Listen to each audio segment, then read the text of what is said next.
तर नमस्कार मैत्रिणींनो, सख्यांनो, मित्रांनो, साहित्यगंध बघणारा प्रत्येक रसिकाचं स्वागत।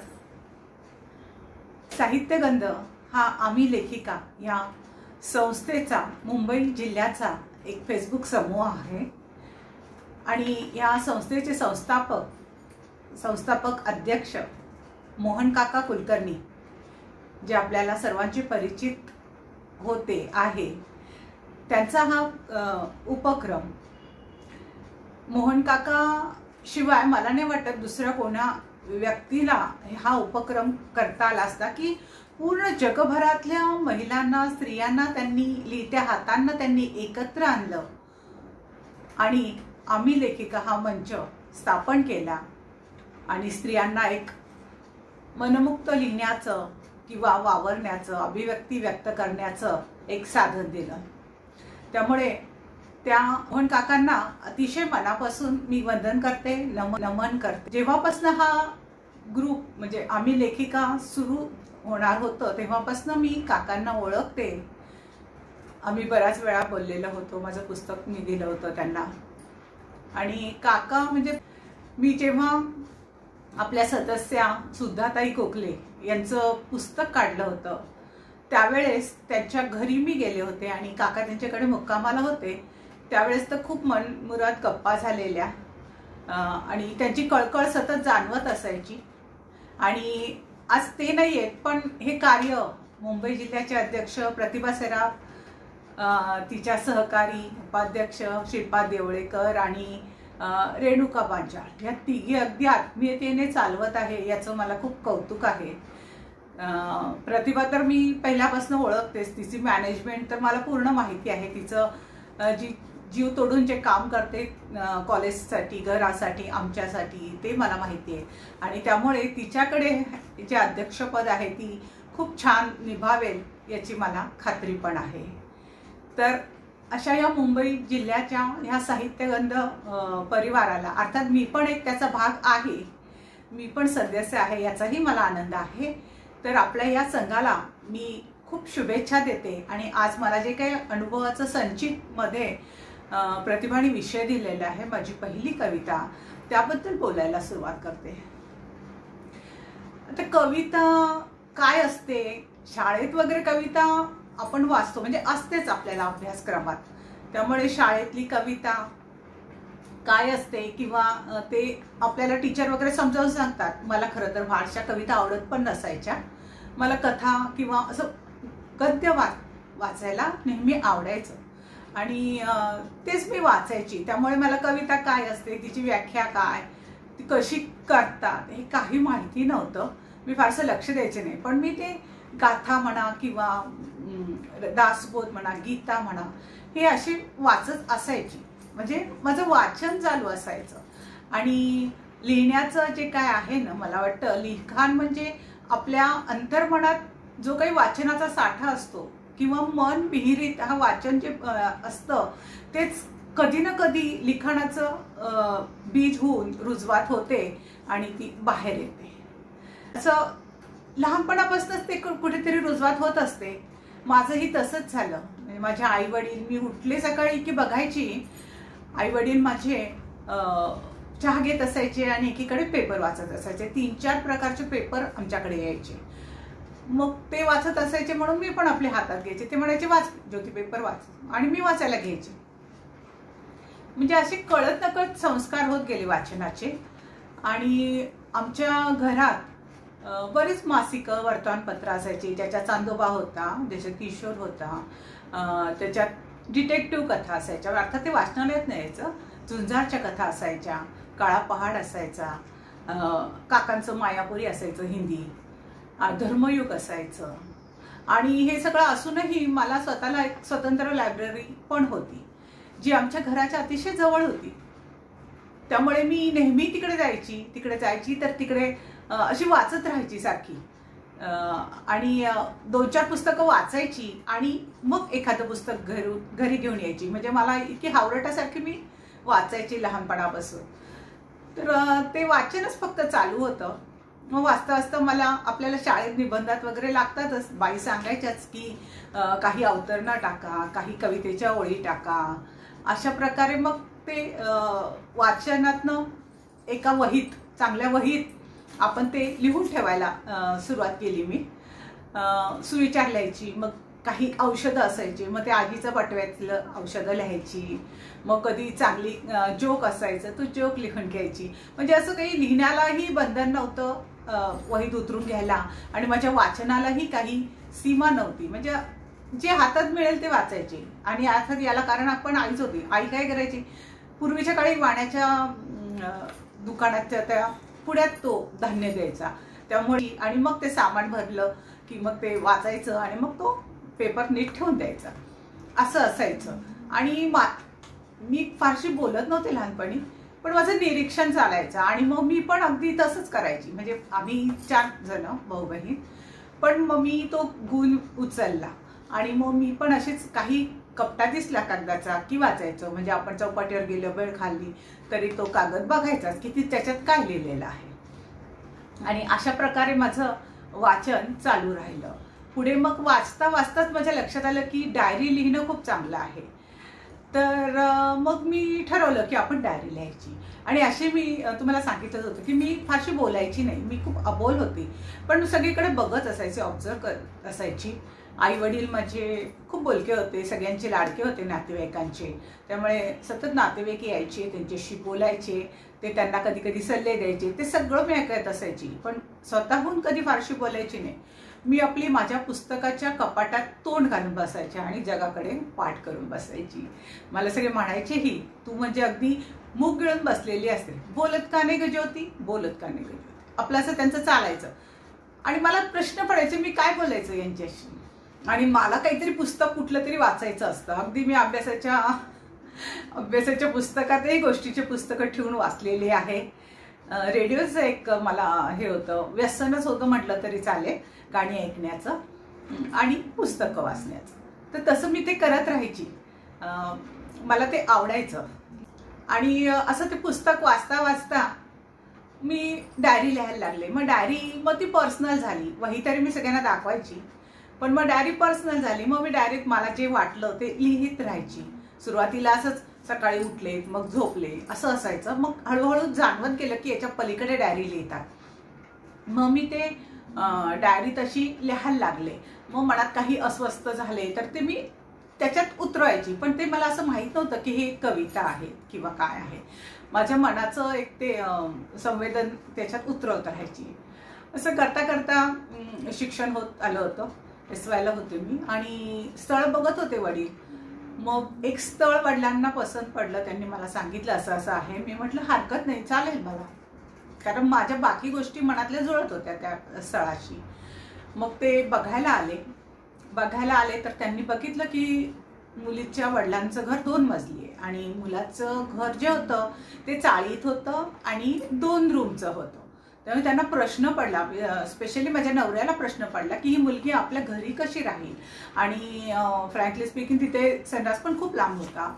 पण त्यामुळे त्यांना खूपच मोठा प्रश्न होता. त्यांनी मला तिथे पण विचारलं की म्हणजे मुलाच्या आईवडिलांनी विचारलं, सासू सासऱ्यांनी, की चालणार आहे का तुला, छोटं घर आहे आमचं खूपच. मी म्हटलं हो, माझ्या वडिलांनी मला कल्पना दिली आहे. ते झालं. ते म्हणाले आम्ही कळवतो हो काय. त्यावेळेस माझी वडिलांची मालेगावला बदली होती आणि मग आम्ही दिवाळीतच ते आले होते. ते बघून गेले. आम्ही दुसऱ्या दिवशी मालेगावला गेलो, कारण मालेगावला छान मोठं पटांगण होतं, मोठ्या मोठ्या रूम्स होत्या आणि मग सुट्टीत तेवढा चेंज होतो म्हणून आम्ही तिकडे गेलो. तर मग जे ह्या स्थळाच्या मध्यस्थी मालेगावचेच होते, त्यामुळे आम्हाला ते मालेगावचे जे प्रभाकर दादा होते त्यांचा फोन आलेला की काल तुम्ही स्थळ पाहिलं ना माझ्या मेवण्याचं, तर ते मालेगावला आलेले आहेत आणि त्यांना मुलीला परत भेटायचं आहे, बोलायचं आहे. तर वडील म्हणाले ठीक आहे येऊ द्या. मग संध्याकाळी माझा होणारा नवरा घरी आला आणि मग ते म्हणाले, आम्हाला दोघांना परत सेपरेट बोलायला दिलं. तर ते म्हणाले, ते फक्त एकदा दोनदा म्हणाले की तुम्ही आमचं घर बघून या. मी त्यांना सांगितलं की वडिलांनी मला पूर्ण कल्पना दिलेली आहे, पण त्यांचं आपलं तेच, मी परत तेच उत्तर दिलं, काही प्रॉब्लेम नाही आहे मला. मग ते काही बोलले नाही. तसे माझं मिस्टरही, नवराही मितभाषीच होते, आहे अजूनही, पण मी बदलले, मी खूप बोलायला लागले. तर अशा प्रकारे मग ते गेले घरी, काही बोलले नाही. ठीक आहे म्हणे, मुलगी आम्हाला पसंत आहे. म्हणजे साखरपुडा झाला आणि मग त्यांनी मला पत्र लिहिलं आणि त्याच्यात छान झालं वगैरे सगळं असं लिहिलं. आणि परत तोच प्रश्न लिहिला, मला वाटतं तुम्ही आमच्या घरी जाऊन यावं. तर मी म्हटलं की यांना असं हे वाटलं मला की यांना वाटत असेल की मुलगी कशी राहू शकेल. मला आनंदही झाला की यांचं मन किती मोठं आहे की ते मला सारखे विचारतात ते. पण मग मी असंच विचार केला आणि त्यांना एक 4 ओळी लिहिल्या आणि पाठवल्या पत्रात. तर मग आता मी लिहिल्या खरं, पाठवल्या, आणि मग माझ्या लक्षात आलं की अरे आपण तर ही कविता लिहिली आहे, हे कविता स्वरूप आहे, म्हणजे कविताही नाही, कविता स्वरूप आहे, आणि आपण त्यांना पाठवलंय. समजा त्यांना आवडलं तर किंवा नाही आवडलं तर, आणि त्यांच्या बहिणींना आईवडिलांना सांगितलं तर, आपल्या घरातच माहीत नाही मी त्यांना काय पाठवलंय. मग मी कच्चं लिहिलं होतं, ते आईला दाखवलं, आणि मग आई पण, म्हणजे सगळ्यांना तेव्हा समजलं की ही कविता लिहिते, किंवा मलाही तेव्हाच समजलं की मी कविता लिहिते. तर आता तुम्हाला उत्सुकता असेलच, तर मी कविता सांगते तुम्हाला काय लिहिलं होतं ते. कविता अशी आहे. हृदयात माझं घर, आमचं घर बघून या. तुला आमचं घर आवडेल का? आमचं घर बघून या. मी म्हणते, तुला मी तर आवडली ना, तुला मी तर आवडली ना, मग घराचा काही प्रश्न नाही. तुला मी तर आवडली ना, मग घराचा काही प्रश्न नाही. तुझ्या हृदयात माझं घर निश्चितच आवडेल मला. तुझ्या हृदयात माझं घर नक्कीच आवडेल मला. हां, ह्या काही चोरलेल्या ओळी नाही. ह्या काही चोरलेल्या ओळी नाही. हे तर तुझ्या माझ्या हृदयाचं स्पंदन आहे, तुझ्या माझ्या हृदयाचं स्पंदन आहे. अशा प्रकारे मी त्यांना ते लिहिलेलं, आणि मग ते त्यांनाही आवडलं. त्यांनी कौतुक केलं, त्यांच्या बहिणीला, अर्थात त्यांनी मला वाटलं होतं तसं सांगितलं. आणि मग मी पहिली ही माझी कविता प्रकटही झाली आणि सगळ्यांना समजलंही की ज्योती कविता लिहिते. आणि मग अशा तऱ्हेने माझा तो कवितेचा प्रवास सुरू झालेला. आणि मग लिहित राहिले. मग पुढे लग्न झाल्यावर मुंबईला आल्यावर मग मी मिस्टरांना अर्थात कौतुक होतंच माझे लिहिण्याचं. त्यामुळे मध्यंतरी मुलाबाळांमुळे ते थांबलेलं लिखाण माझं. तर ते मला म्हणाले की तू परत लिखाण सुरू कर आणि लिहिती राहा, तू हे चांगलं लिहिशील, तू मुलांसाठी चांगलं लिहिशील, असं सतत ते मला काहीतरी सांगायचे.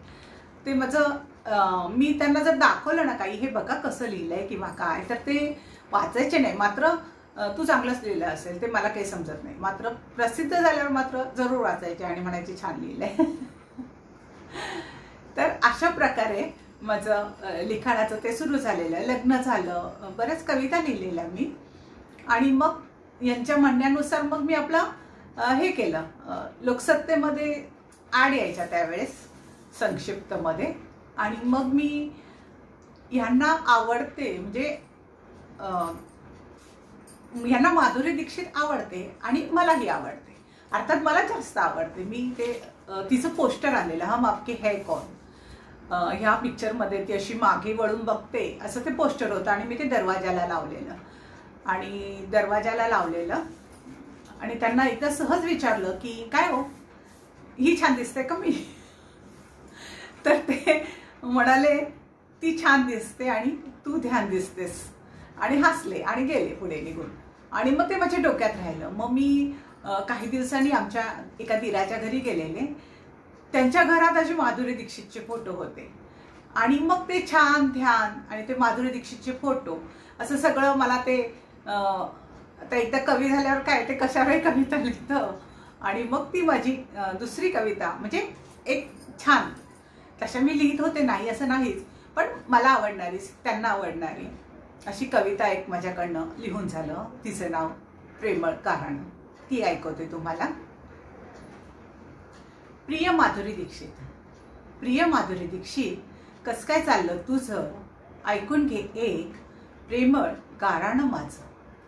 अगं आमचे हे करतात तुझ्यावर एवढं प्रेम, प्रत्येक ठिकाणी टांगून ठेवली आहे फक्त तुझी आणि तुझीच प्रेम. तुझ्याकडे बघतात छान सुंदर म्हणतात तुला, आणि छान दिसली तरीही ध्यानच म्हणतात ग मला. बघण्यासाठी तुझ्या पिक्चरचं शूटिंग कॅन्सल सुद्धा करतात ऑफिसची मीटिंग. तुझा प्रत्येक सिनेमा 10 वेळा बघतात आणि तिकीट नाही मिळालं तर ब्लॅकमध्ये सुद्धा घेतात. फिदा झाले तुझ्यावर ते कोणास ठाऊक कसे, का जळण्यासाठी मला ते वागतात तसे. काढून तुझ्या बिझी शेड्यूलमधनं वेळ बसवून देना आमच्या दोघांचा मेळ. मग काय, ही कविता लिहिली, मी त्यांना दाखवली. मग ते म्हणाले पाठव माधुरी दीक्षितला. मग मी माधुरी दीक्षितला सुद्धा ती पाठवली आणि त्याच्यात लिहिलं अर्थात की मी ही कविता लिहिली आहे, हे गाराणं केलंय. पण खरं सांगू का, मला त्यांना आवडत असेल पण मलाच तू खूप जास्त आवडते आणि म्हणून मी अशी कविता लिहिली आहे. आणि उत्तरादाखल 2 महिन्यांनी तिचं एक पोस्टर साईन केलेलं, तिने स्वतःने सही केलेली, असं मला ते मिळालेलं आणि ते छान झालं. मग ती कविता होती ती अर्थात विनोदी होती, त्यामुळे मग मी ती एका संस्थेला पाठवली. त्याला 3रं बक्षीस मिळालं. एक लेख पाठवायचा होता बालसाहित्याचा, तो पाठवला, तो पण छापून आला. आणि मग मला असं जे मी केलं त्याच्यात लगेचच यश मिळालं, म्हणून मग मी ते माझा हात लिहिता राहिला. आणि त्याला अर्थात माझ्या बहिणीचे मिस्टर शशांक कपोते म्हणून त्यांनी सुद्धा खूप सपोर्ट केला की नाही तुम्ही खूप छान लिहिताय, तुम्ही अशी पाठवत राहा आणि लिहित राहा.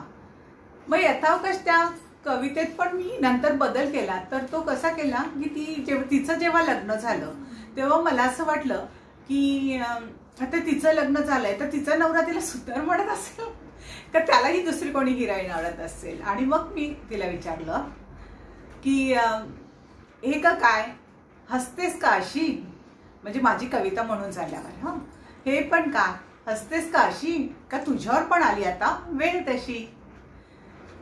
हे काय हसतेस का अशी, का तुझ्यावर पण आली वेळ तशी. एकंदरीत काय, घरोघरी मातीच्या चुली.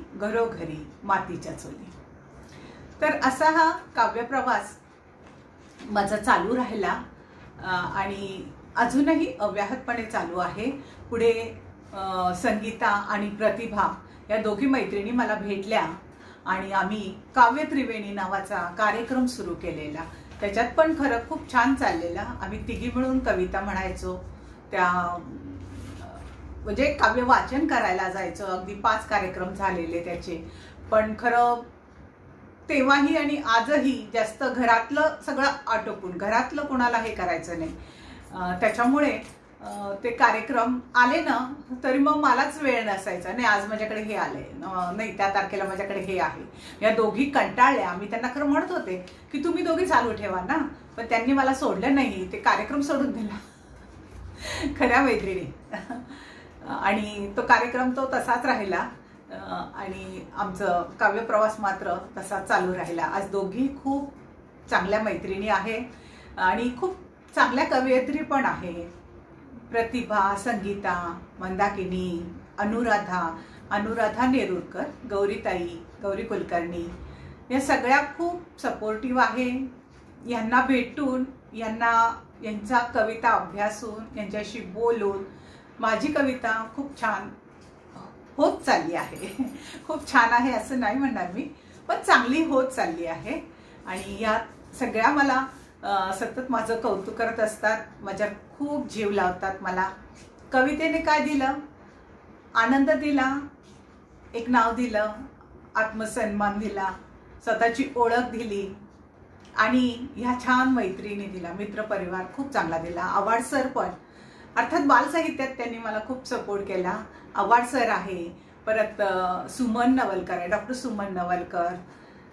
म्हणजे किती नावं घ्यावी असं सांगता येत नाही. म्हणजे प्रत्येक व्यक्तीने मला खूप माझ्यावर प्रेम केलेलं आहे, मला सपोर्ट केलेला आहे, त्या सगळ्यांचे आज एक निमित्त मिळालंय म्हणून आभार मानते. आभार नाहीये खरं, ही कृतज्ञतेची फुलं आहे त्यांच्यासाठी की हे तुम्ही सगळे माझ्या जीवनात आहात म्हणून माझ्या जीवनात सतत आनंद फुलत राहिला आहे.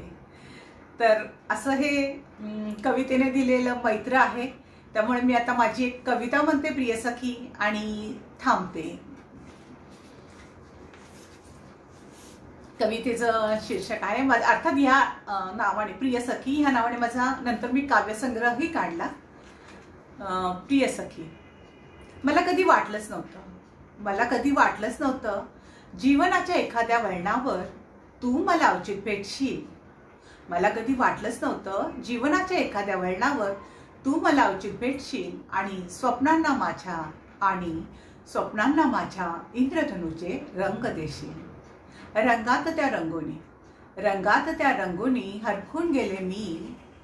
रंगात त्या रंगोनी हरखून गेले मी. चक्क पंखच फुटले मला. संवादाने तुझ्या रे मना मी तर बहरून गेले ना. नवीनच ओळख आज मला माझी झाली. कविता माझी प्रिय सखी झाली. तर रसिक हो आणि साहित्य गंध परिवार सर्वांना माझं परत एकदा नमन. आणि आपलंही आम्ही लेखिका म्हणा किंवा प्रत्येकाचं स्वतंत्र कर्तृत्व म्हणा, हे असंच बहरत राहो, फुलत राहो. प्रतिभा, शिल्पा, रेणुका खूप चांगलं काम करतात आहे. त्यांचं काम असंच वाढत राहो. त्यांना छान उपक्रम घेत आहेतच. आणि माझा मी सदस्य असल्यामुळे माझं सहकार्य हे त्यांना नेहमीच असणार आहे. तेव्हा आपण आता इथेच थांबूया. सर्वांना शुभेच्छा देते आणि थांबते. थँक्यू. आपल्याला हा व्हिडिओ आवडल्यास जरूर लाईक आणि सबस्क्राईब करा आणि हो, बेल आयकॉनला प्रेस करायला विसरू नका.